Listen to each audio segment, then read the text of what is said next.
Hello అండి. Welcome back to our YouTube channel. ఈరోజు నేను దహి పూరి రెసిపీ చూపిస్తున్నానండి. దహి పూరి అంటే మనందరికీ చాలా ఇష్టం కదా, బయటకెళ్ళి తింటూ ఉంటాము.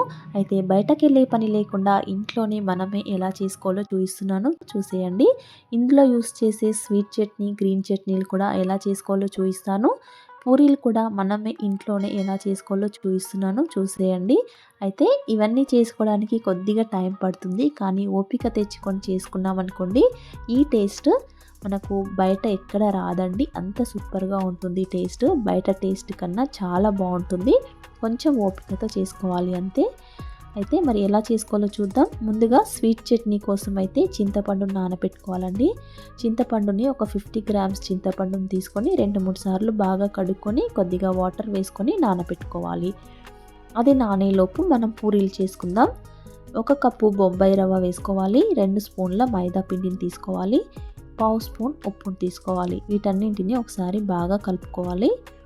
ఇప్పుడు కొద్దిగా వాటర్ వేసుకుంటూ చపాతీ పిండిలాగా కలుపుకోవాలి. చపాతీ పిండి కన్నా కొద్దిగా సాఫ్ట్గా కలుపుకోండి. మనకు బొంబాయి రవ్వ వేసాం కాబట్టి కొంచెం వాటర్ పీల్చుకుంటుంది రవ్వ. కొద్దిగా ఇలా సాఫ్ట్గా ఉన్నా పర్వాలేదు.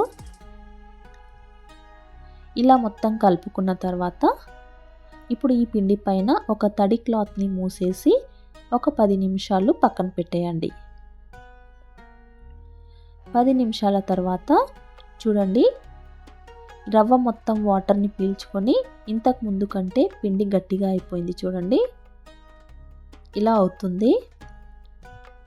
ఇప్పుడు ఈ పిండిని మళ్ళీ ఒక 2-3 సార్లు కొంచెం ఇలా బాగా కలుపుకొని దీన్ని 2 పార్ట్స్గా అయితే డివైడ్ చేద్దాము.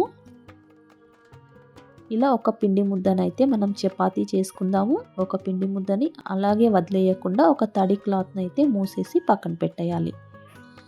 ఇప్పుడు ఇలా చపాతీ లాగా చేసుకుందాము. మనం చపాతీ ఏ మందంగా చేసుకుంటామో అదే విధంగా చేసుకోండి.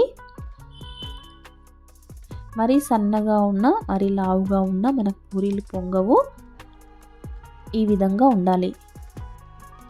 ఇలా చేసుకున్న తర్వాత మనకు పూరీ సైజులో ఉండేటట్టుగా ఏదైనా బౌల్ని కానీ లేదా ఏదైనా ఒక డబ్బా మూతలు కానీ ఉంటాయి కదా, అలా తీసుకొని ఇలా పూరీల సైజులాగా అన్నింటినీ కట్ చేసుకోవాలి. ఇలా పూరీలన్నీ కట్ చేసుకోండి. ఇలా కట్ చేసుకున్న తర్వాత ఈ ఎక్స్ట్రా పిండి పార్ట్ ఉంది కదా, ఈ పిండినంతా తీసేయాలి. మీకు ఇలా పూరీలు చేసుకోవడం కష్టం అనిపిస్తే మనకు ఇన్స్టంట్ పూరీలు ఉంటాయి కాబట్టి అవి తెచ్చుకొనైనా ఫ్రై చేసుకోవచ్చు. చూడండి, పూరీలు అయితే రెడీ అయిపోయాయి. వీటన్నింటినీ ఒక ప్లేట్లోకి వేసుకొని ఈ ప్లేట్ పైన కూడా ఒక తడి క్లాత్ని అయితే మూసేయాలండి. ఈ తడి క్లాత్ని మూయకపోతే మనకు పూరీలు అస్సలు పొంగవండి. ఎప్పటికప్పుడు ఇలా ఒక క్లాత్ని అయితే మూసేసుకోవాలి. ఇప్పుడు డీప్ ఫ్రై కోసం ఆయిల్ని బాగా వేడి చేసుకోవాలి. ఆయిల్ని వేడి చేసిన తర్వాత ఇలా ఒక్కొక్క పూరీని వేసి కొంచెం ఇలా స్పూన్తో ఇలా కొద్దిగా ప్రెస్ చేస్తే మనకు పూరీ పొంగుతుంది. చూడండి, ఈ విధంగా 2 వైపులా టర్న్ చేసుకుంటూ 2 వైపులా కాల్చుకొని పక్కకు తీసుకోవాలి. ఇప్పుడు ఇదే విధంగా అన్ని పూరీలను వేసుకొని డీప్ ఫ్రై చేసుకోవాలి. నా దగ్గర ఆల్రెడీ ఇన్స్టెంట్ పూరీలు ఉన్నాయండి. నేను వాటిని కూడా కొన్ని ఫ్రై చేశాను. అయితే మీకు పూరీల రెసిపీ చూపించడం కోసం ఇవి చేశాను. ఇలా మనం చేసుకున్నా కూడా చాలా క్రిస్పీగా వస్తాయి, బాగా పొంగుతాయి. కొద్దిగా టైం పడుతుంది అంతే అండి. ఇలా అన్నింటినీ ఫ్రై చేసుకొని పెట్టుకోవాలి. చూడండి, మనకు పూరీలు అయితే రెడీ అయిపోయాయి. ఇప్పుడు చింతపండు కూడా నాని ఉంటుంది. మనం స్వీట్ చట్నీ చేసుకుందాం. చింతపండును మొత్తం ఇలా గుజ్జు తీసుకోండి.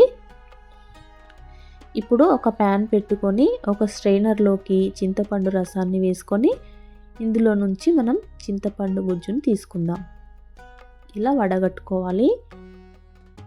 ఇది కొంచెం ఇలా మరుగుతున్నప్పుడు ఇందులోకి 3 స్పూన్ల షుగర్ని వేసుకోవాలి. ఇక్కడ షుగర్ ప్లేస్లో మీరు బెల్లాన్నైనా వేసుకోవచ్చు. షుగర్ని కొద్దిగా కరిగించుకోవాలి. ఇది మొత్తం కరిగిపోయి మళ్ళీ ఇలా మరుగుతున్నప్పుడు పావు స్పూన్ కారం, పావు స్పూన్ ధనియాల పొడి, పావు స్పూన్ బ్లాక్ సాల్ట్, పావు స్పూన్ చాట్ మసాలా వేసుకోవాలి. ఇక్కడ బ్లాక్ సాల్ట్ ప్లేస్లో మీరు నార్మల్ సాల్ట్నైనా యూస్ చేయొచ్చు. బ్లాక్ సాల్ట్ ఉంటే అదే వేసుకోండి. ఇలా అంతా కలుపుకొని ఇలా కలుపుకుంటూ ఉంటే మనకు కొంచెం ఇలా చిక్కబడుతుంది చూడండి. ఇలా చిక్కబడినప్పుడు స్టవ్ ఆఫ్ చేసుకొని ఒక బౌల్లోకి వేసి పెట్టుకోండి. ఇది మీరు ఎక్కువ క్వాంటిటీలో చేసుకొనైనా ఫ్రిడ్జ్లో స్టోర్ చేసుకోవచ్చు. దీన్ని అన్ని చాట్ రెసిపీస్లో యూస్ చేస్తాము. ఇప్పుడు మన మెయిన్ ఇంగ్రీడియంట్ దహిని ప్రిపేర్ చేసుకుందాం.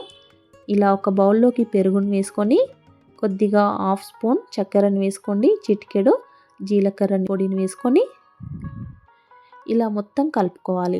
ఇలా అంతా కలుపుకొని పెట్టుకుంటే మనకు దహి పూరీలోకి దహి రెడీ అయిపోయింది. ఇప్పుడు గ్రీన్ చట్నీ చేసుకుందాం. ఒక మిక్సీ జార్లోకి కొద్దిగా పుదీనా, కొంచెం కొత్తిమీర, ఒక పచ్చిమిరపకాయని తుంచుకొని వేసుకోండి, కొద్దిగా అల్లం, ఒక స్పూన్ పెరుగు, పావు స్పూన్ బ్లాక్ సాల్ట్, కొద్దిగా నిమ్మరసం వేసుకోవాలి. వీటన్నింటినీ మెత్తగా మిక్సీ పట్టుకోవాలి. ఇందులో ఇంకా వాటర్ ఏమీ అవసరం లేదు. ఈ పెరుగు నిమ్మరసమే సరిపోతుంది. ఇలా మెత్తగా మిక్సీ పట్టుకొని ఒక బౌల్లోకి వేసుకోండి. మనకు గ్రీన్ చట్నీ కూడా రెడీ అయిపోయింది. ఇప్పుడు దహి పూరీలోకి మనకు కర్రీ కోసం నేను బఠానీ చాట్ని చేశానండి. బఠానీ చాట్ రెసిపీ ఈ వీడియోలో చూపించట్లేదు. ఈ రెసిపీ నేను ఆల్రెడీ నా ఛానల్లో పోస్ట్ చేశానండి. ఆ లింక్ని నేను డిస్క్రిప్షన్లో ఇస్తాను, అలాగే ఎండ్ స్క్రీన్లో కూడా ఇస్తాను, చూడండి. ఇప్పుడు మనం దహి పూరీ రెసిపీ కోసం దహి రెడీ చేసుకున్నాం, స్వీట్ చట్నీ రెడీ అయిపోయింది, గ్రీన్ చట్నీ రెడీ అయిపోయింది, బఠానీ చాట్ రెడీ అయిపోయింది, సేవ్ కూడా పెట్టుకున్నాం. మనం ఈ సేవ్ కోసం మీ ఇంట్లో ఉన్న ఏ మిక్చర్నైనా యూస్ చేసుకోండి. ఇలా ఆనియన్స్ని కూడా కట్ చేసి పెట్టుకోవాలి. మసాలా కారం కోసం కొద్దిగా కారంలో కొంచెం బ్లాక్ సాల్ట్ కలుపుకొని పెట్టుకుంటే మసాలా కారం రెడీ అయిపోయింది. ఇప్పుడు పూరీలు కూడా రెడీగా ఉన్నాయి కాబట్టి మనం బండి స్టైల్లో లాగా సర్వ్ చేసుకుందాం.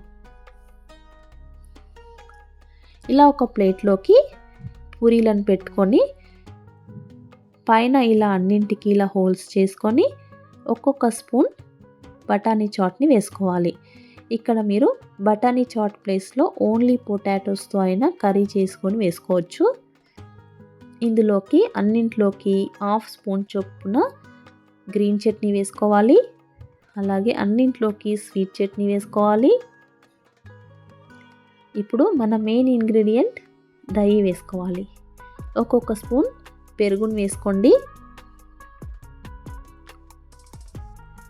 ఇప్పుడు కట్ చేసి పెట్టుకున్న ఆనియన్స్ని వేసుకోవాలి అన్నింటిలోకి. ఇప్పుడు మనం కారం వేసుకున్నాం కదా, మసాలా కారం పెట్టుకున్నాం కదా, మసాలా కారాన్ని కూడా అన్నింటిపైన వేసుకొని ఇప్పుడు సేవ్ని వేసుకుందాం.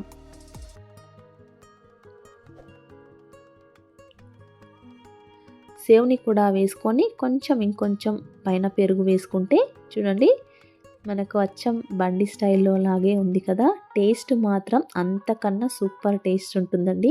మీరు ఒకసారి ఇలా ట్రై చేయండి, మీకు ఇంట్లోనే నచ్చుతుంది. టేస్ట్ చాలా బాగుందండి. ఒకసారి ట్రై చేసి చెప్పండి. రెసిపీ నచ్చిందా? నచ్చితే లైక్ చేయండి, షేర్ చేయండి, ఛానల్ని తప్పకుండా సబ్స్క్రైబ్ చేసుకోండి.